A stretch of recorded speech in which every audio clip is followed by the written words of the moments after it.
Let's do this. Liverpool 1, Aston Villa 0. I did predict a Liverpool win, and I have to say it was a similar type of match like Liverpool had against Wolves, where they dominated the play,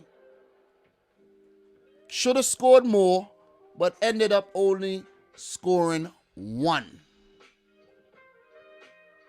Did not leave it so late like they did against Leeds, but still only scored one. And I think they got a bit fortunate with that foul on, Salah there.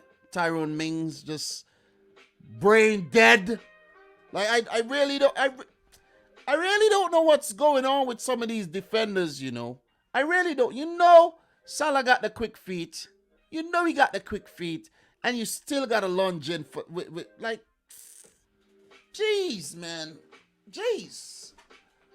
But Villa may feel like they should have got a penalty from Danny Ings, Allison. But when I really look back at it, I don't think that was a penalty. I think the Salah penalty was soft as well. Yeah, it's an ice cream penalty. Soft. Very soft. When I say ice cream, I mean soft serve, you know what I mean? Not the frozen thing that, you got to scoop out. Soft serve, baby. So, look, Villa was served a loss on the day.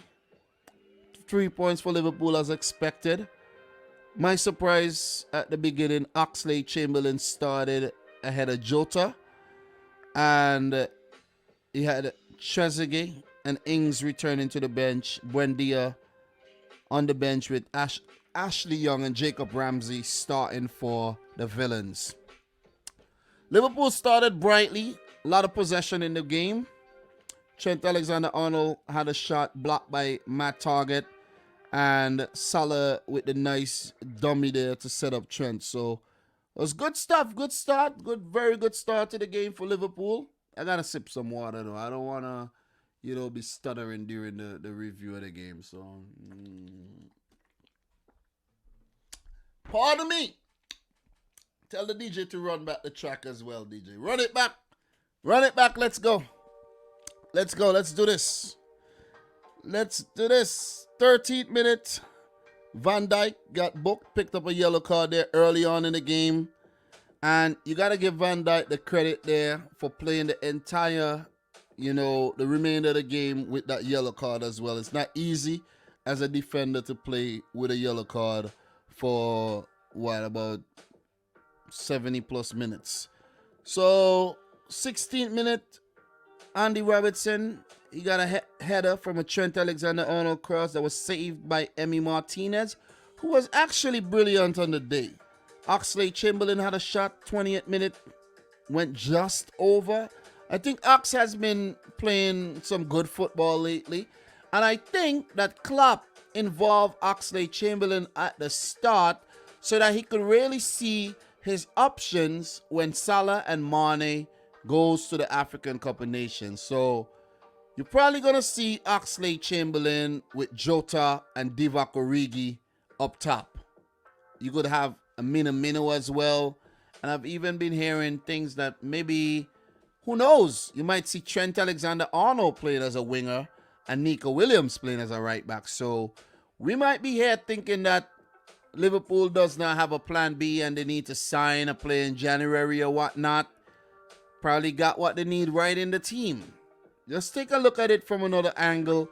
And I think Klopp has to be smart in the way he approached this very, very tricky period coming up in the second half of the Premier League season. African Cup of Nations definitely going to disrupt Liverpool's season. But it doesn't have to if Klopp makes the right decisions. Or the club make the right decisions. Just think about what I'm saying, guys. You know what I mean? I make some very good points, and I know you guys know I do make some very good points, though. So, look. 28 minute notes. Villa handling Liverpool very well in the game so far. Dealing with the pressure, dealing with, the attacks in the final third and everything. And that's all you need. You need to just hold on. You need to just survive whenever you're playing against the bigger teams. Look at Wolves versus City. took City some time to break Wolves down. And in this game, Liverpool, Villa, the same thing. So that's all you need, man. Definitely all you need. So, look, Villa almost forced an error out of Liverpool in the 30th minute. Long ball to Ashley Young in behind, and Alisson, he made an error. He went out a bit too early, and Joel Matip had to mop things up there. So, Salah had another good shot saved in the 44th minute by Emi Martinez, who I mentioned has been, very good and kept Villa in the game for the most part. 0-0 at halftime. This was actually playing into the hands of Steven Gerrard, where he would like to just give his players a good talking and say, instructions on how to go out and handle the second half there. But I think Liverpool came out in the second half like a team with on a mission there. They really showed a lot of intent. Like they wanted to get that goal early and just to quell any type of fear of dropping points to Aston Villa on the day. Because last season, the games against Villa weren't a walk in the park. We know that. I'm not going to talk about those games. So don't think I'm not talking about it. Yeah, but I know you're going to remember the games, but I'm not going to mention it. This is not the time for that right about now. You see, but Van Dijk had a header, well saved by Emi Martinez. Corner coming in from Robertson, good delivery. And it was very unfortunate by Virgil van Dijk not to score. So a few substitutions were made. Sanson came on for Nakamba, and he was on a yellow. And Oxlade-Chamberlain off for Diogo Jota. The penalty for Liverpool came in the 65th minute, and Salah scored in the 67th. It was Tyrone Mings. Sloppy Tyrone brought down Salah, and Mo Salah, of course, stepped up and scored. He's been brilliant this season. He's the top of the goal scoring charts, top of the assist charts. And during the preview, I did go back from the 2017-18 season when Salah first signed for Liverpool and how consistent he's been in all competitions that he's been involved in. So you got to give him credit, definitely. Big respect to Mo Salah. And I'm one of the persons who didn't give Mo Salah the credit he deserved before this season. I'm going to keep it real. I know he was always a good player, but in terms of saying, hey, man, this is the guy right there, I didn't do that. But Salah has achieved new heights. He's in an upper echelon right now in terms of, elite players. And he's just been a key figure for Liverpool ever since he was signed. But look, if Salah does well individually, it does not always mean that Liverpool go on to win the title. Remember the 30-something goal season? Liverpool came in, fourth? So it's not an indication that Liverpool are going to do well. But I'm just want to, identify the individual brilliance. And that is no shot at Liverpool. I'm just speaking facts. Liverpool are going to miss this man when he goes to play for Egypt. Liverpool fans are probably praying that the African Cup of Nations does not happen. Like something happened in Cameroon and there's no emergency host and the tournament does not happen and they get pushed back. That's what they're hoping for. No Mane, no Naby Keita, no Mohamed Salah. It's going to be a big miss for Liverpool. That's when the real test is going to come, man, in January. So let's see how they deal with that period. But as I mentioned, I think Klopp's preparing for that period as well. So with Villa having to react, they brought on Emi Buendia for Ashley Young. And Liverpool had a great opportunity in the 83rd minute when they were 3v1. And Mane passed about to Salah and he basically got tangled up, didn't really take the chance. Milner came on versus his old team. Thiago, who has been playing a lot better this season for Liverpool, went off. And Villa were really fighting to get back in the game. There was a mix-up, Alisson, Matip, and very sloppy stuff if you ask me. We know Alisson got those moments, rare moments, but they do pop up from time to time. Danny Ings going down in the box, nothing being given. And I don't think that was a penalty. I actually look back at that whole thing today. And I was like, yeah, that wasn't a penalty. That was really not a penalty there. But look, good effort, but Villa. But I don't think they tested the goalkeeper enough, if not at all. They really didn't test Allison. And I think they fought well. They have some quality. Cash played well. Ollie Watkins, he looked really good. I could remember him pulling off a wicked dribble, man. Going around quite a few players. So, but it's just that they didn't have enough opportunities in the final third to test Alisson Becker. Well, for Liverpool, they had tons of opportunities.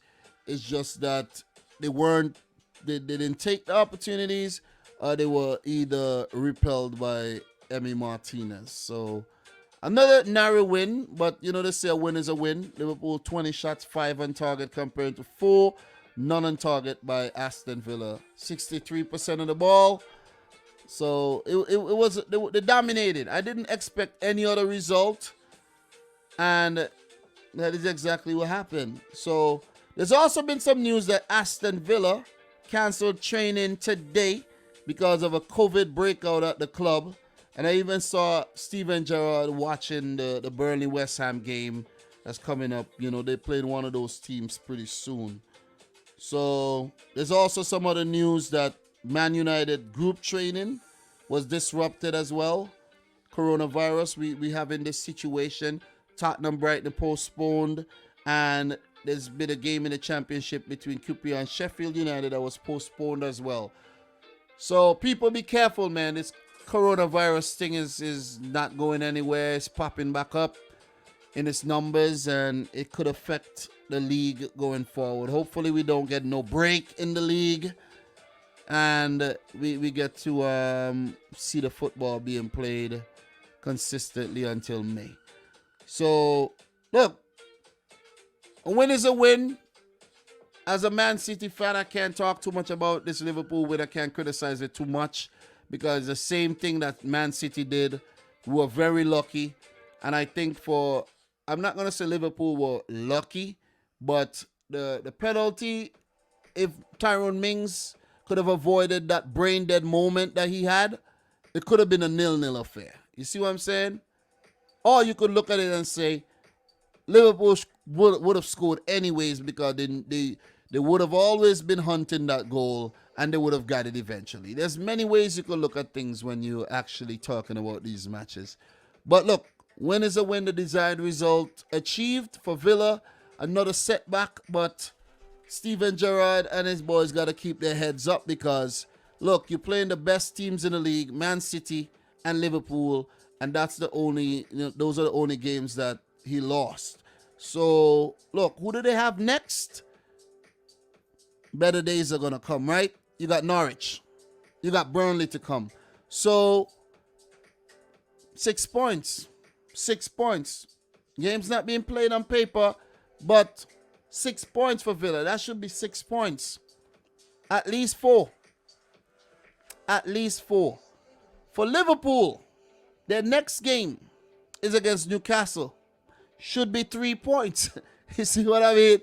Should be 3 points. The game coming up against Tottenham will be interesting because, Antonio Conte is a man about his business. And I'm really looking forward to see what Liverpool does against Spurs. So, it's my thoughts on the game. Let me know yours in the chat. Do appreciate it.